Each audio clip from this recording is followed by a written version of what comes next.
യഥാർത്ഥത്തിൽ ഒരു തൊഴിലാളിക്ക് 30 ദിവസത്തെ മുൻകൂർ നോട്ടീസ് ഒഴിപ്പിക്കൽ മുമ്പായി നടക്കണം. അതാണ് നിയമത്തിൽ പറയുന്നത്.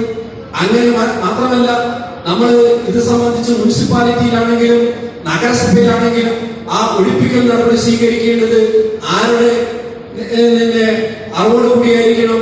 നഗര കച്ചവട കമ്മിറ്റിയുടെ അറിവോടുകൂടിയായിരിക്കണം ആ അനുമതി കൊടുക്കണം.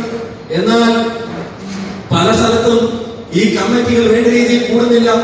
നഗര കച്ചവട കമ്മിറ്റികൾ 3 മാസത്തിൽ ഒരിക്കൽ കൂടണമെന്ന് നിർബന്ധമായി നിയമത്തിൽ പറയുന്നുണ്ട്. എങ്കിലും നമ്മുടെ പല സ്ഥലങ്ങളിലും അതിന് ഉദ്യോഗസ്ഥന്മാർ തയ്യാറാകുന്നില്ല എന്നുള്ളത് ഒരു പ്രശ്നമുണ്ട്. ആ പ്രശ്നത്തിൽ നമുക്ക് പൂർണ്ണതോതിൽ ഇടപെടേണ്ടതായിട്ടുണ്ട്. ഞാൻ പറഞ്ഞില്ല, ഈ കമ്മിറ്റിയുടെ അനുമതിയില്ലാതെ നടത്തുന്ന എല്ലാ ഒഴിപ്പിക്കൽ നടപടിയും നിയമവിരുദ്ധമായ നടപടിയാണ്. അതിനെ നമുക്ക് ചോദ്യം ചെയ്യാൻ കഴിയുന്നതാണ്. ഇനി ഒഴിപ്പിക്കുന്നതിന് തീരുമാനമെടുത്തു വന്നാൽ തന്നെ ആ ഒഴിപ്പിക്കലിന്റെ ഭാഗമായി നമുക്ക് 30 ദിവസത്തെ മുൻകൂർ നോട്ടീസ് തരണം. ആ നോട്ടീസ് കിട്ടിയതിനു ശേഷം നമ്മൾ പിടിച്ചെടുക്കുന്ന സാധനങ്ങളുടെ ലിസ്റ്റ് എന്തൊക്കെയാണ് ആ പിടിച്ചെടുക്കപ്പെടുന്ന സാധനങ്ങൾ എന്നുള്ളത് യഥാർത്ഥത്തിൽ ഒരു ലിസ്റ്റ് തയ്യാറാക്കണം.